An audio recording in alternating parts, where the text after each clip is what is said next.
Pali Papers. Da ciência à prática em cuidados paliativos. Acesse nossas redes sociais e nos siga em @pali.papers no Instagram e no YouTube.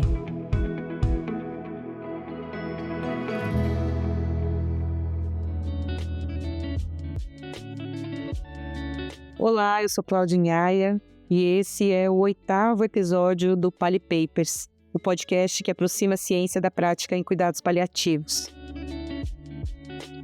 Hoje eu estou muito feliz que a Sara Nanda, que faz parte do nosso grupo desde a inauguração, mas que vinha tomando conta da sua bebezinha, a Suri, desde o nascimento, não tinha podido ainda participar com a gente. Hoje vai poder estar aqui junto comigo e com o Rodrigo para apresentar para vocês um artigo muito importante publicado ano passado. Esse artigo chama-se Atendimento por Telesaúde versus Cuidados Paliativos Presenciais Precoces para Pacientes com Câncer de Pulmão Avançado, um ensaio clínico randomizado multicêntrico, que foi publicado no JAMA no ano de 2024. Esse artigo é especialmente importante porque, além dele ser um artigo do grupo da Temel, do Joseph Greer, da Vic Jackson, ele também é um artigo que, de forma inédita, apareceu na plenária da ASCO, que é o Congresso da Academia Americana de Oncologia Clínica. A Sara estava lá e ela vai nos contar um pouquinho a respeito disso. Eu gostaria, antes de passar para o artigo propriamente dito, de apresentar os nossos convidados, que na realidade não são tão convidados assim, são membros da equipe do Pali Papers.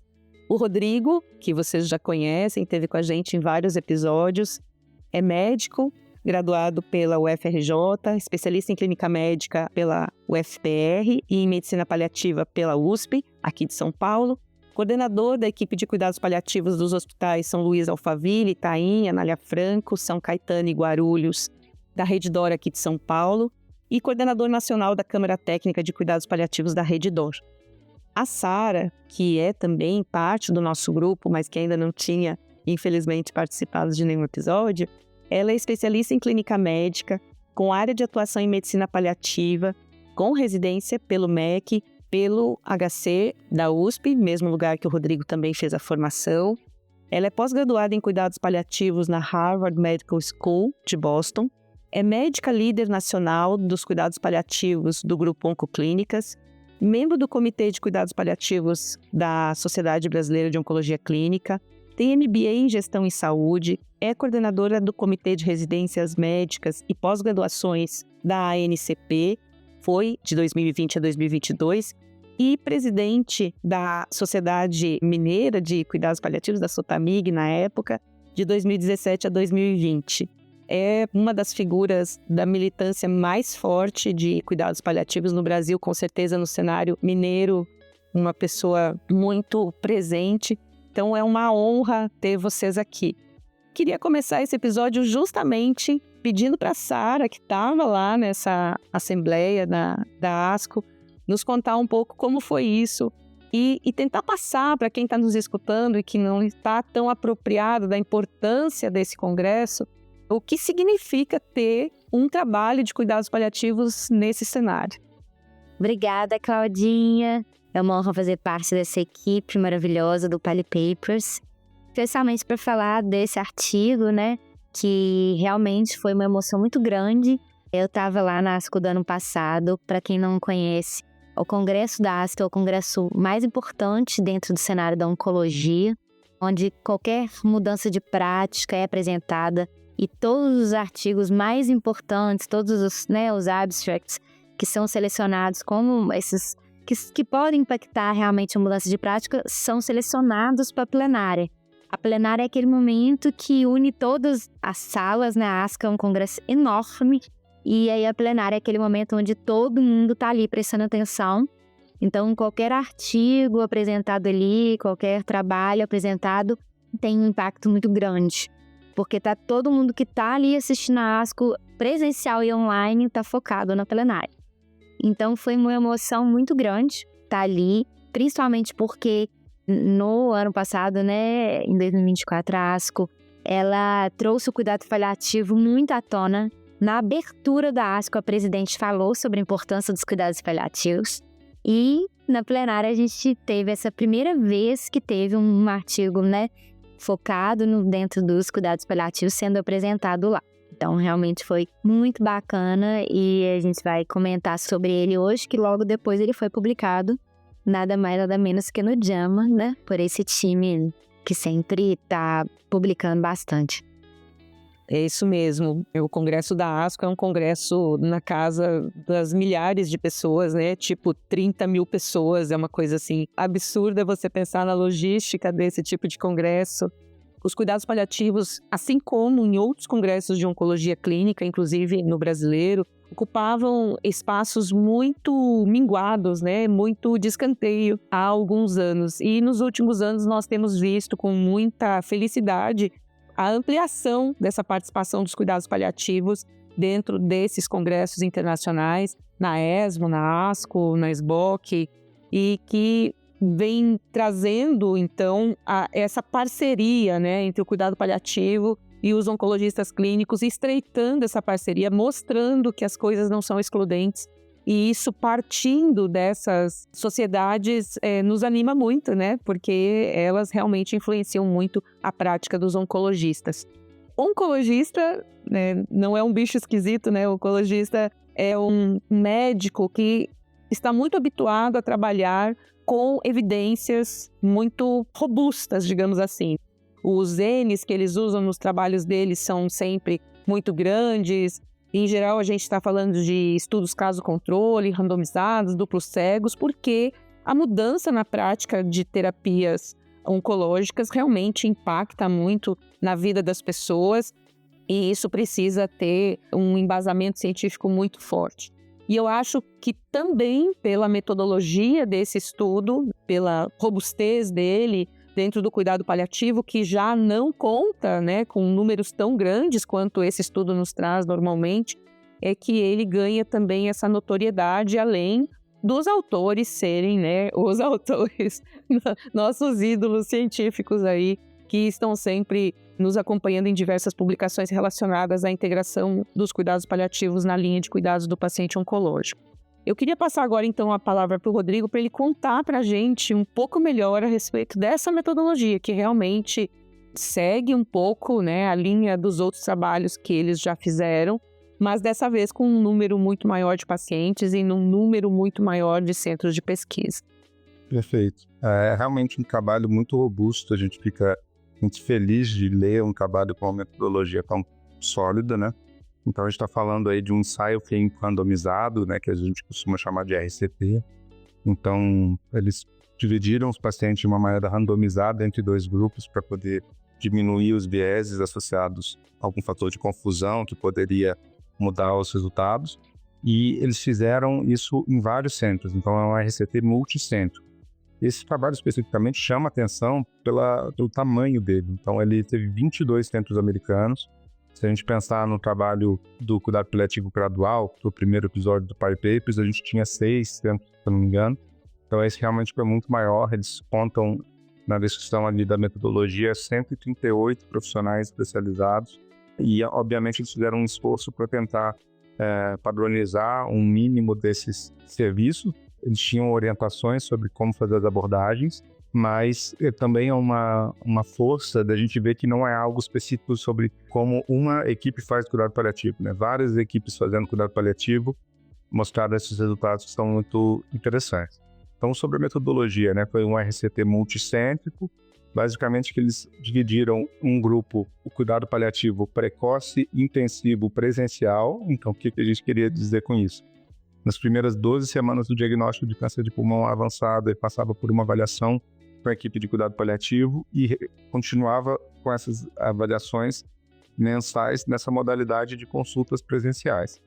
O outro grupo passou por uma consulta presencial para estabelecimento de vínculos, foi algo que no desenho do protocolo eles entenderam que seria importante, até porque o estudo, apesar de estar muito em voga hoje no mundo pós-pandemia, ele foi desenhado e iniciado antes da pandemia.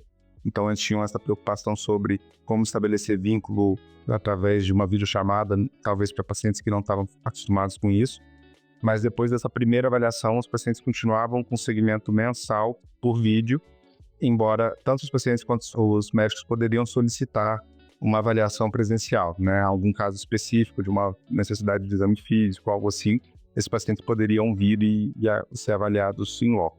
O que é interessante é que os grupos que fizeram a telesaúde e cuidado presencial eram os mesmos. Então não tinha um time da tele e um time do presencial.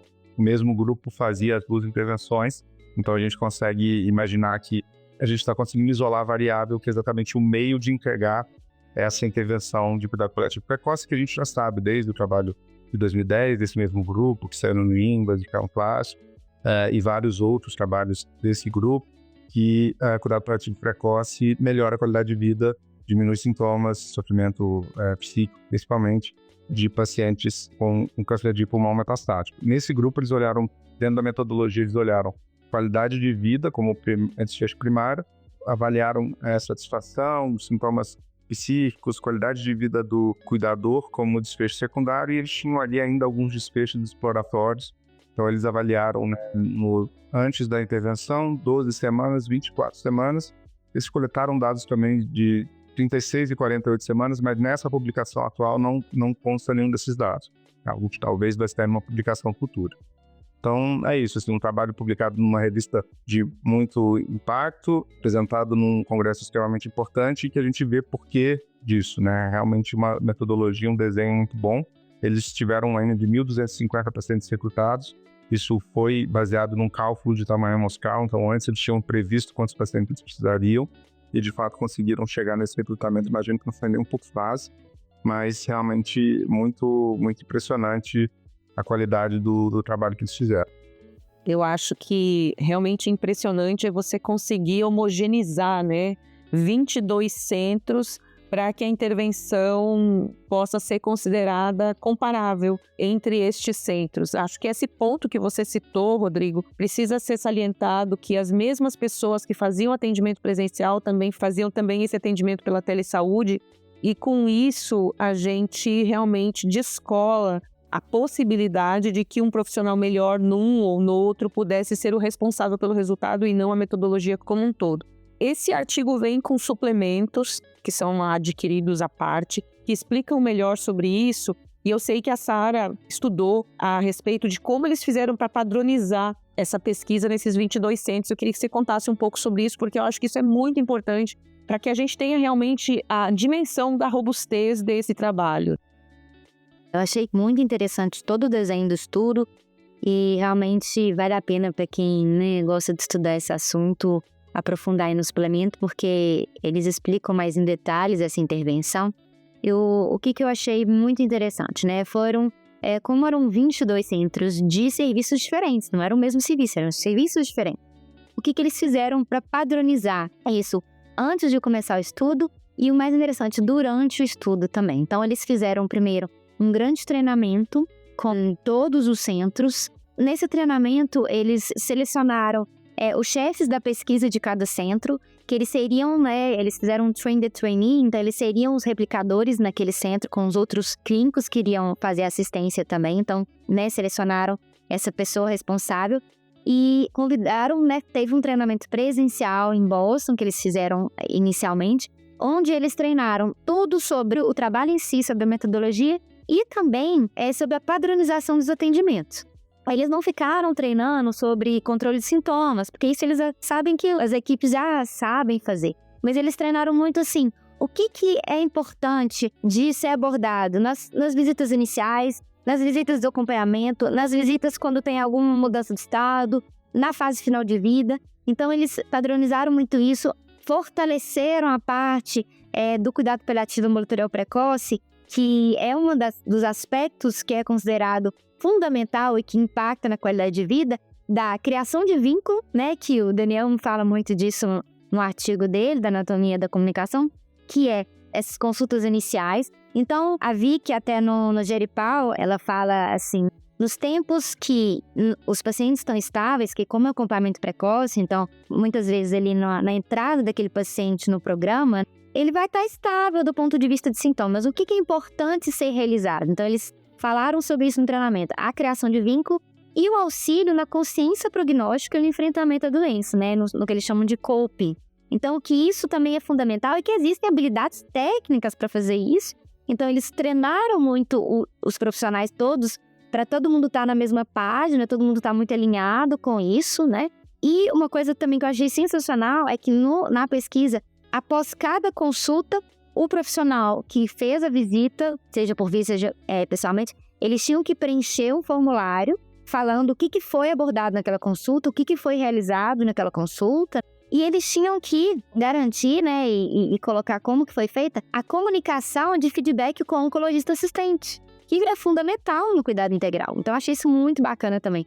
Então, que após cada consulta, tinha que ter uma comunicação com a equipe de oncologia. Aí eles escrevem lá, né, seja por e-mail, por telefone ou presencial. Então, tinha que ter esse vínculo com a equipe de oncologia. E eles falam também que, além desse treinamento upfront, que eles falam, né, que é no início, tinham reuniões mensais com todas as clínicas, principalmente com o representante da pesquisa, né, o chefe da pesquisa de cada centro. Então, todo mês eles tinham reuniões e que nessas reuniões, além de dúvidas sobre a pesquisa, sobre recrutamento, eles tinham inclusive discussão de caso clínico, né, para realmente padronizar e alinhar as condutas. Então, eu achei isso muito interessante. E ao final de cada ano, eles refaziam o treinamento todo. Então, eles tiveram treinamentos com todas as equipes, com todas as equipes assistenciais, treinamento do treinador, né, do professor que vai estar ali replicando, e reuniões mensais. Então, eu achei muito robusto essa forma com que eles se preocuparam do cuidado, tá muito bem alinhado e de ser de excelência em todos esses 22 centros, mesmo que as equipes fossem diferentes. Então, outra questão interessante que eles também discutem no Geripal é isso. Não é a mesma equipe certinha. Cada centro tinha, às vezes, uma assistente social que participava junto, outros encaminhavam para assistente social. Então, basicamente, eles tinham médico e enfermeiros de práticas avançadas, mas os outros membros da equipe, cada clínica tinha modus operantes mesmo, né? Então, e que isso eles não consideraram como um fator que impactaria na entrega da assistência, porque eles estavam com toda essa padronização, com esse questionário. Então, também tem essa, né, a gente acha que Estados Unidos, lá todas as equipes são maravilhosas, todas completas, não é assim também, né, tem as dificuldades que temos aqui no Brasil também. Então, achei isso bem interessante. É super legal mesmo ouvir eles falando no Geripal, Sara, essa visão de quem realmente fez ali, e achei muito legal eles comentando sobre a importância do estudo, além dos resultados dele, mas de fortalecer essa rede, por padronizar o seu lugar para eles terem essa discussão, porque a grande angústia que me parece desses pesquisadores é que desde 2010 eles mostraram que o cuidado paliativo precoce melhora a qualidade de vida, mas como que a gente consegue fazer isso na prática em grande escala, não somente no estudo. Então, eu acho que a ideia tanto desse quanto do cuidado paliativo gradual é isso, como que eu consigo trazer essa seringa com uma mistura que melhora a qualidade de vida, né, que como eles falam, para um grupo maior de pessoas de uma maneira custo-efetiva, de uma maneira que eu tenho, né, equipes suficientes. Então, eu acho muito legal pensar nesse conceito do cuidado paliativo oportuno e de imaginar que talvez nesse início, que tem muito para falar sobre prognóstico, sobre vínculo, talvez o vídeo funcione bem e talvez aproximando mais, né, pegando um pouco do verso do outro, o paciente entrando mais próximo, uma doença mais avançada, consultas mais frequentes seriam interessantes. Eles até comentam, né, dessa questão das consultas presenciais sob demanda dos pacientes, mas isso é uma minoria, né? Eles tiveram 20% de consultas presenciais da primeira vez e só 10% de consulta espontânea, assim, né, fora da demanda. E é interessante, apesar de ter tido essa mudança e ter tido 5% dos pacientes do grupo presencial que precisaram de fazer videochamada por causa do pico do Covid ali, eles mostram que essa contaminação não foi importante. Eles fizeram as análises estatísticas de duas maneiras, de uma maneira considerando per protocolo, como seria inicialmente, segundo, na intenção de tratar, e aí eles viram que realmente a contaminação não atrapalhou. Então, muito interessante ouvir eles construindo isso, e eu acho que essa que é a mensagem que mais me chama a atenção. Como que eles estão tentando construir uma realidade lá, porque também não é esse mundo maravilhoso que a gente imagina. Eu acho que isso a gente chegou a comentar, né, no primeiro episódio, onde eles também salientavam isso e que chamou um pouco de atenção em relação ao que a gente tem de fantasia mesmo a respeito da estruturação das equipes que eles têm nos Estados Unidos. Eu lembro que no primeiro episódio, até no Geripal também, a gente conseguiu entender que equipes completas são equipes hospitalares. As equipes de atendimento ambulatorial, elas são muito variáveis, e aí entra nisso que você comentou. Só para falar, para quem ainda não conhece ou talvez não tenha ouvido os nossos outros episódios, né, que nós somos fãs do Geripal, é onde a gente se inspira até para fazer um pouco do Pali Papers. O Geripal é um podcast que, na realidade, tem transmissão das gravações pelo YouTube também, o que facilita para quem não entende inglês colocar as legendas para entender melhor.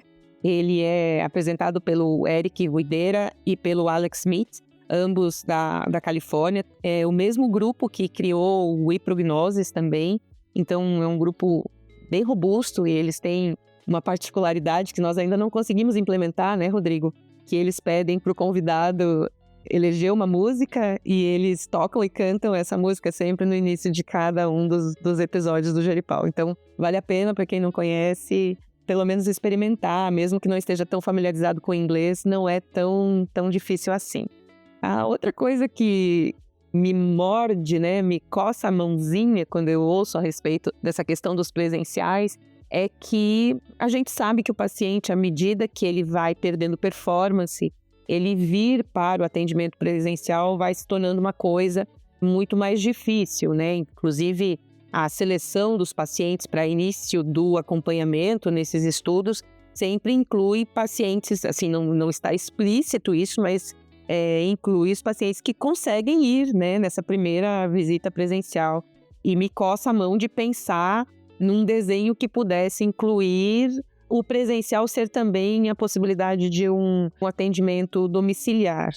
Na metodologia de assistência, né, nos Estados Unidos, quando o paciente começa a necessitar de assistência domiciliar, ele vai para o que eles chamam de home hospice, e aí, muito provavelmente, ele já está preenchendo também uma série de outros critérios, né, para ser elegível para esse tipo de assistência, que não é o nosso caso, mas eu fico pensando sobre isso, sobre o quanto esse presencial eventualmente poderia ser numa estrutura de linha de cuidados organizada, uma visita da estratégia de saúde da família ou eventualmente do Melhor em Casa, pensando em SUS aqui no Brasil.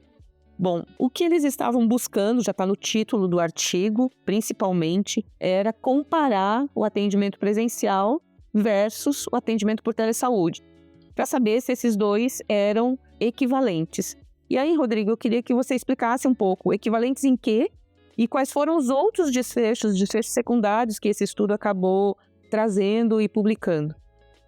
Então, quando a gente falou lá no primeiro episódio do primeiro trabalho sobre cuidado paliativo gradual, era um desenho um pouco diferente, era um desenho de não inferioridade.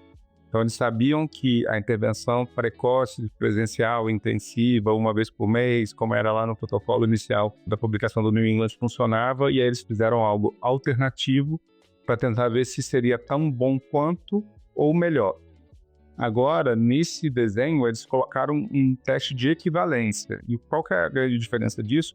É que, estatisticamente, isso é muito mais duro, muito mais difícil de chegar. Até o N acaba sendo maior quando se faz o cálculo amostral. Então, o que a gente percebe é que eles miraram não numa não inferioridade, eles quiseram dizer o presencial é tão bom quanto o telesaúde, né? Não que a telesaúde seja menos pior. A telesaúde também não é melhor. Aparentemente, o teste aponta para esse lado. Então, no desfecho primário, eles olharam de qualidade de vida, de realmente equivalência, e houve a equivalência entre os dois grupos de uma maneira estatisticamente significante, mas a gente teve também desfechos secundários de sintomas de humor, de satisfação do paciente e do cuidador, e uma coisa muito importante é a presença do cuidador. Então, eles acompanharam durante essas consultas se o cuidador fazia parte, né? Estava acompanhando aquela consulta ou não. Isso foi uma das diferenças grandes entre os grupos, né? Foi uma diferença significativa, que os pacientes que foram atendidos por telesaúde tinham com menos frequência um cuidador junto. Isso eles até comentam no Geripal como algo potencialmente positivo, porque talvez é um espaço de maior privacidade, mas também é discutido como maneira de construir vínculo entre os cuidadores e a equipe que talvez não funciona tão bem. O que eles comentam no presencial, muitas vezes alguém vai levar esse paciente, vai acompanhar esse paciente por uma questão meio logística e acaba participando da consulta. Enquanto, quando eles faziam, os médicos estavam atendendo por tele, eles viam que os cuidadores estavam na casa, mas estavam resolvendo outras coisas, até como assim, lavando a louça. Então, às vezes, tiravam esse tempo para participar. Então, acho que isso é algo para a gente pensar, que quando a gente faz telesaúde, se é muito importante a participação do cuidador, talvez a gente vai ter que ser mais enfático quanto a isso, mas é um desfecho secundário, não acho que é um demérito da telesaúde. Eles colocam ainda dos desfechos exploratórios várias outras questões, inclusive da qualidade de vida dos cuidadores, mostrando que a qualidade de vida dos cuidadores foi comparado. Então, isso também é algo que é importante, que eles colocam que mesmo que esses cuidadores talvez não participaram de todas as consultas, que eles provavelmente estavam recebendo o suporte, o apoio necessário, porque não houve um sofrimento maior nos cuidadores do grupo de telesaúde. Comentando um pouquinho isso que o Rodrigo falou, né, dos cuidadores, e que a gente nota que foi uma surpresa, né, eles não esperavam ter essa diferença aí, então foi algo que aparecia no estudo, que realmente teve menos presença do cuidador no braço da telesaúde, mas isso não houve esse impacto nos outros desfechos, como, por exemplo, na compreensão do prognóstico pelos cuidadores, que é uma coisa, né, muito importante também. Então, eles ficaram tranquilos quanto a essa diferença, mas foi algo que surpreendeu, né, essa diferença. Mas eu concordo com o Rodrigo que tem como ser melhorado no sentido, uma vez que a gente nota que existe essa diferença, é de chamar mesmo, né, o cuidador para participar, aqueles que a gente gostaria que eles participassem. E um outro ponto sobre isso que eu achei interessante, que a Claudinha comentou, é que o Dr. Brueira também comentou isso no editorial dele, né, que qual que é o impacto da telesaúde nessa questão da sustentabilidade? Ele auxilia muito nesses pacientes que, às vezes, é difícil o transporte para o local, que o cuidador tem que deixar de trabalhar para ir levá-lo na visita, ainda mais que são visitas, nesse caso, né, era cuidado paliativo que a gente chama de intensivo especializado, mensal. Então, não tinha aquela preocupação, nossa, eu tenho que arrumar alguém para me levar, eu tenho que ver o dinheiro da gasolina, um carro, a questão de todo o tempo que gasta com deslocamento, então, aqueles pacientes que moram no interior, que moram na zona rural. Então, a questão da videoconsulta, ela diminui o custo para o sistema e para o paciente também. E é isso, às vezes, a gente acaba vendo uma maior adesão desse paciente, de não ter todos os empecilhos. Além disso, o Brueira também traz, são pacientes frágeis, né? São pacientes que, às vezes, é difícil se deslocar mesmo, tá mais fadigado. Então, essa possibilidade também facilita o acesso ao cuidado paliativo. E aí eles comentam esse outro lado da questão, né, de quando é presencial, como o cuidador tem que ir levar, ele acaba participando e isso também tem outros benefícios. Então a gente tem esses dois lados, mas eu achei interessante essa visão também assim, né, social da questão. E por outro lado, a gente sabe que as videoconsultas, para algum perfil de pacientes que a gente sempre tem que individualizar, né, dentro do cuidado paliativo, por exemplo, aquele paciente que tem alguma limitação auditiva, visual, aquele paciente que tem uma dificuldade de acesso à internet, são pacientes que não vão ser completamente elegíveis. Então, é legal que na discussão eles falam muito isso. O ideal talvez seria realmente um modelo híbrido e particularizado para cada tipo de paciente.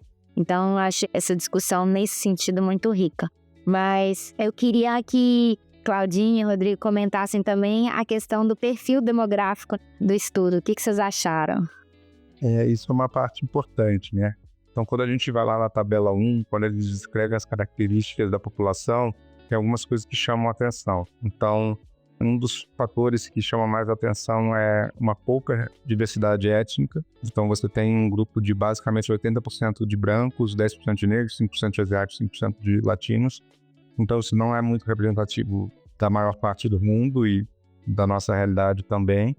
E então, a gente imagina que pode, né, haver diferenças culturais, diferenças que talvez outros grupos, a telesaúde não seja equiparável, mas nessa população que eles olharam foi.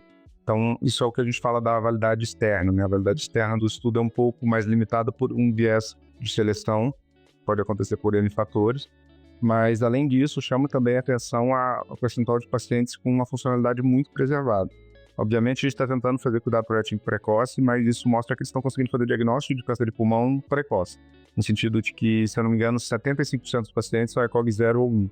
Pensando na nossa realidade, infelizmente, principalmente SUS, isso não é frequência, né? Muitas vezes o paciente, ao fazer diagnóstico, já tem um comprometimento funcional maior. Eu acho que a gente tem que tomar esses cuidados para poder, né, generalizar alguns dos achados desse e de outros estudos, porque as populações são diferentes, mas no geral é muito interessante porque eles são diretos, são claros sobre esse estudo. E quando a gente pega, por exemplo, o estudo inicial da Tema de 2010, que até mostrou uma diferença em sobrevida, que tinha seus vieses de seleção, quando outras populações, quando eles foram replicar isso em outras populações, se manteve, né? Então, talvez esse trabalho é um trabalho que sugere que telesaúde funciona para cuidar paliativo precoce, mas se a gente vê outras pessoas pesquisando isso, outros grupos, a gente pode ficar mais certo desse resultado. E a gente vê isso sendo muito publicado, né? Tem um outro trabalho recente de um grupo alemão que também está olhando para isso. Então, eu acho que a gente, com o tempo, vai ter uma resposta melhor. Eu penso que em terra de cego, quem tem um olho é rei, né? Então, talvez o cuidado paliativo por telesaúde seja o possível para um grande número de centros nesse nosso Brasil afora, que tem pacientes morando a 100, 150, 200 quilômetros dos centros onde eles fazem tratamento. E aí, nesse sentido, eu lembro que eu e Sara nos encontramos no congresso da SBOC de 23, eu acho que foi, né, Sara? E eu já citei isso em algum outro episódio, porque realmente me impactou bastante. Tinha um grupo de Goiânia que apresentou um trabalho mostrando o impacto positivo do monitoramento dos pacientes que nem eram necessariamente pacientes em cuidados paliativos, mas pacientes em tratamento oncológico, em relação aos efeitos adversos do próprio tratamento oncológico e conseguindo um impacto bastante importante em não trazê-los para o hospital por coisas que poderiam ser conduzidas na casa deles, na localidade deles. Mesmo que as orientações dadas fossem muito simples e que você, a princípio, pudesse pensar que um médico local poderia dar essas orientações, a gente sabe que o paciente oncológico ele é um paciente tabu. Ninguém quer pôr a mão, principalmente se ele estiver fazendo quimioterapia. Todo mundo tem medo de que alguma coisa vá ter uma interação, etc.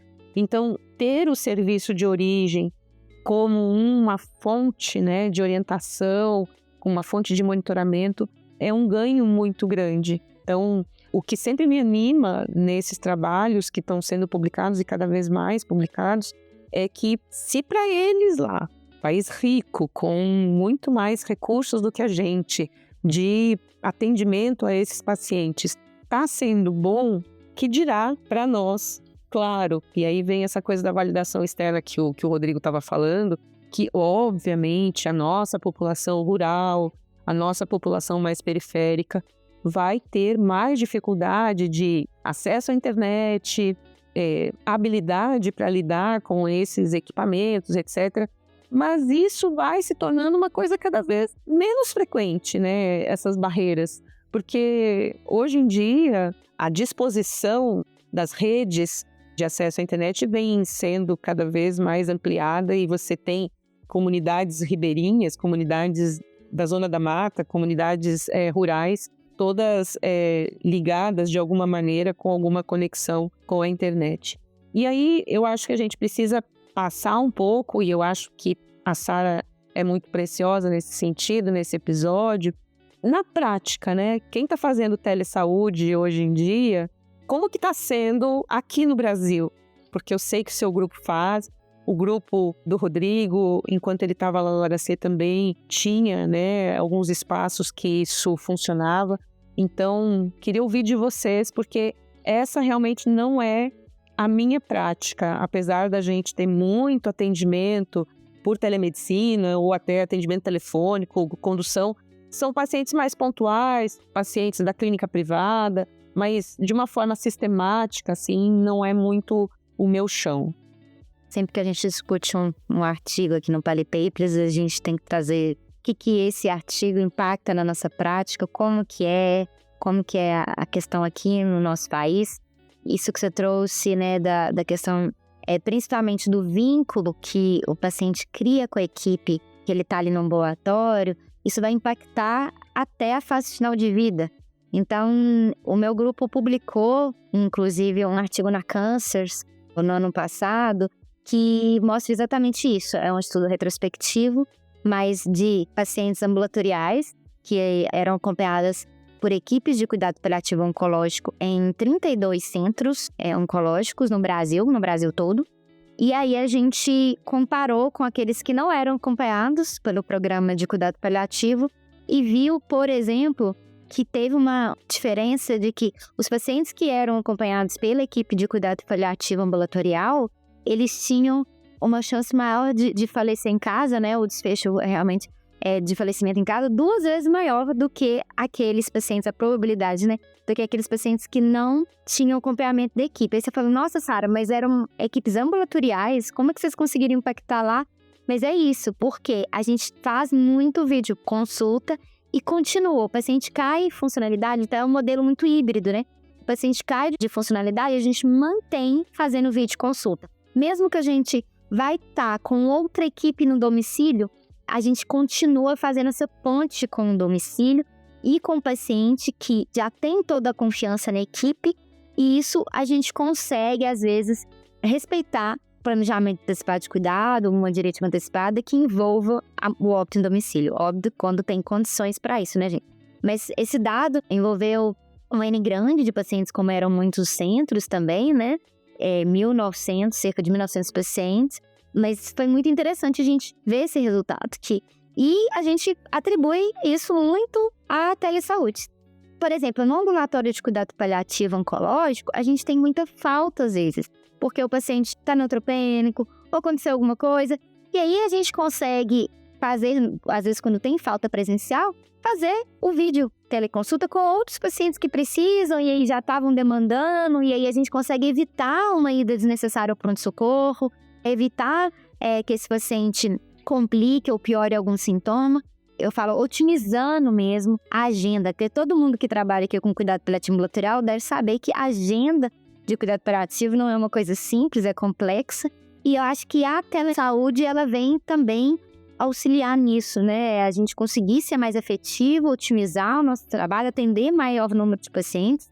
E, inclusive, quando esse paciente já não tem a facilidade de ir e vir por queda de funcionalidade, a gente manter esse vínculo, esse apoio aí às equipes do domicílio, que a gente sabe que no Brasil não é todas que vão ter expertise de cuidado paliativo, na verdade é uma minoria, né? Então essa ponte eu acho que é essencial.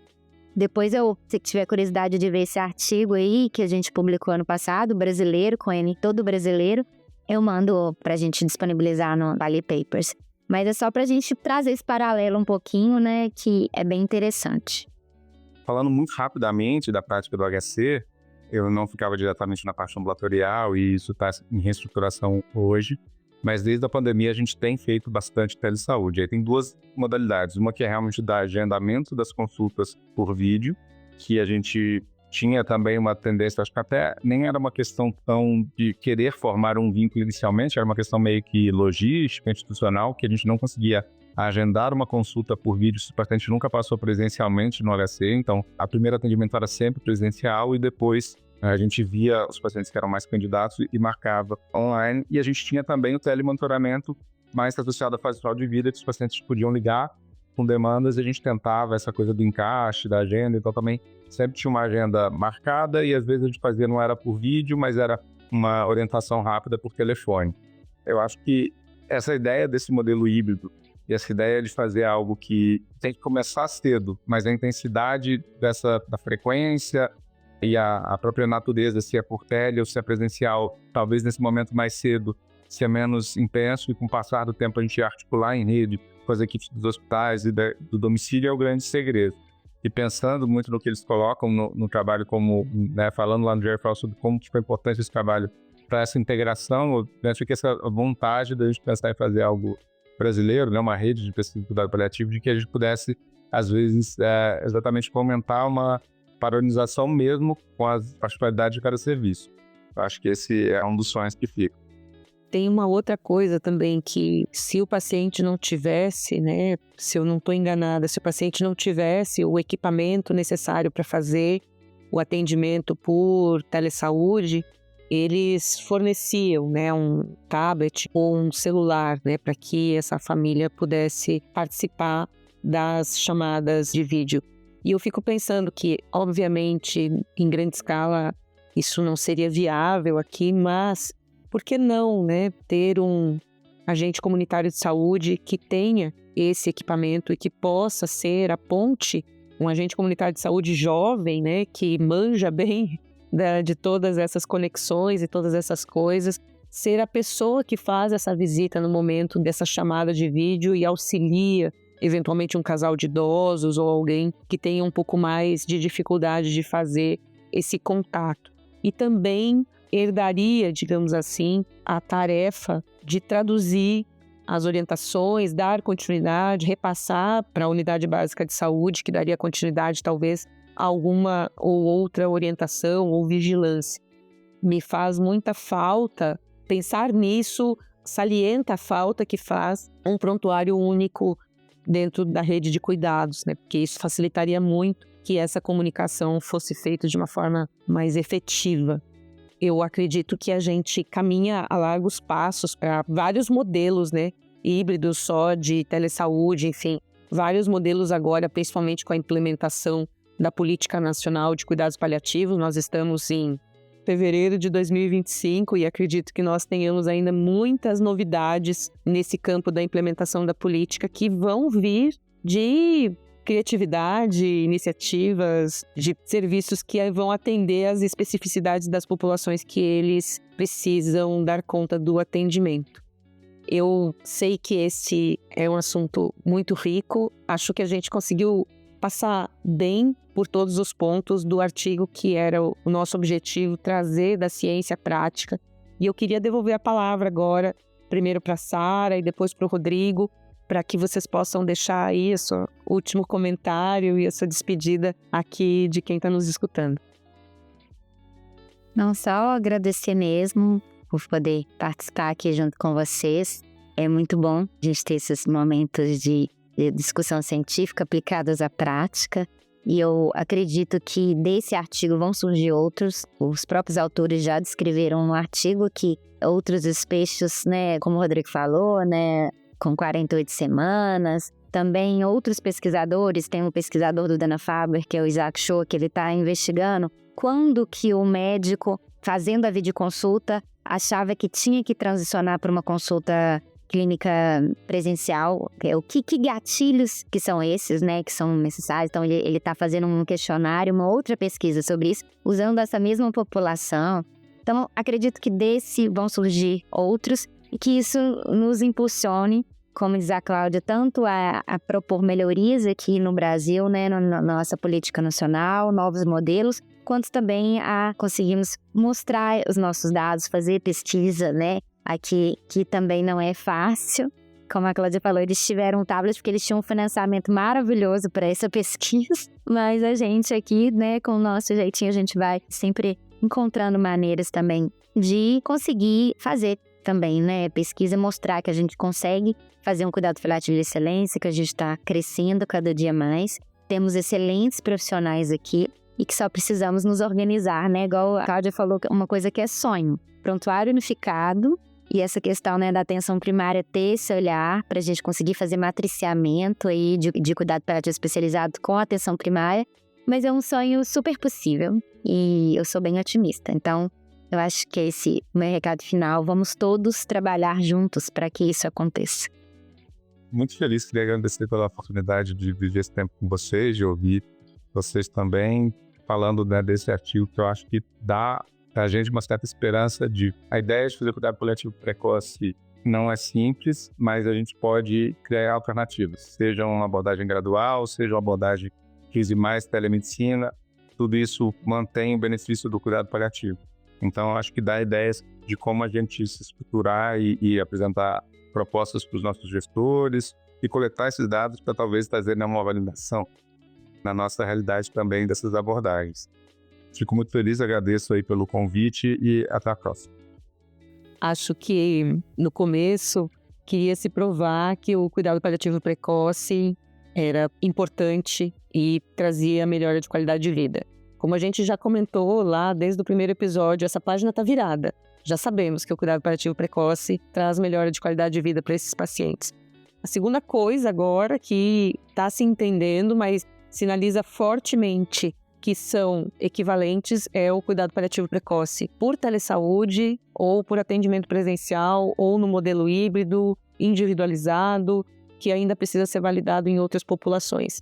E uma coisa que eu acho que é importante, que a gente não chegou a comentar, é que esse grupo tem sempre feito esses trabalhos em cima de população com câncer de pulmão metastático. O extrapolamento desses resultados para outras populações de câncer, mesmo que metastáticas, mesmo que tumores sólidos metastáticos, já se mostrou não ser tão simples assim e não segue exatamente uma mesma lógica, porque os clusters de sintomas são diferentes, porque as populações atingidas são diferentes. Então, a gente ainda tem realmente um caminho longo, não tanto para provar, né, que melhora a qualidade de vida e que talvez telesaúde e presenciais sejam equivalentes ou minimamente semelhantes, mas também de replicar em populações que sejam mistas, que é o que a gente tem na realidade. A gente não tem um grupinho lá de pacientes com câncer de pulmão que a gente vai fazer isso. Eu não sei na experiência de vocês, mas comigo, em geral, aparecem vários pacientes com câncer de cabeça e pescoço, depois vários pacientes com câncer de pulmão. Tem umas épocas assim que aparecem vários pacientes com câncer de pâncreas e a gente vai dançando conforme a música.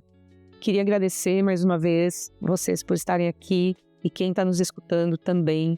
Por favor, curtam, comentem, mandem para os seus amigos. Se estiverem com algum tipo de questionamento, não deixem de fazer. Se precisar, manda e-mail para a gente, palypapers.podcast@gmail.com, que a gente responde o mais rápido possível. Mais uma vez, um prazer estar aqui com vocês. Até o próximo episódio. PaliPapers. Da ciência à prática em cuidados paliativos. Acesse nossas redes sociais e nos siga em @pali.papers no Instagram e no YouTube.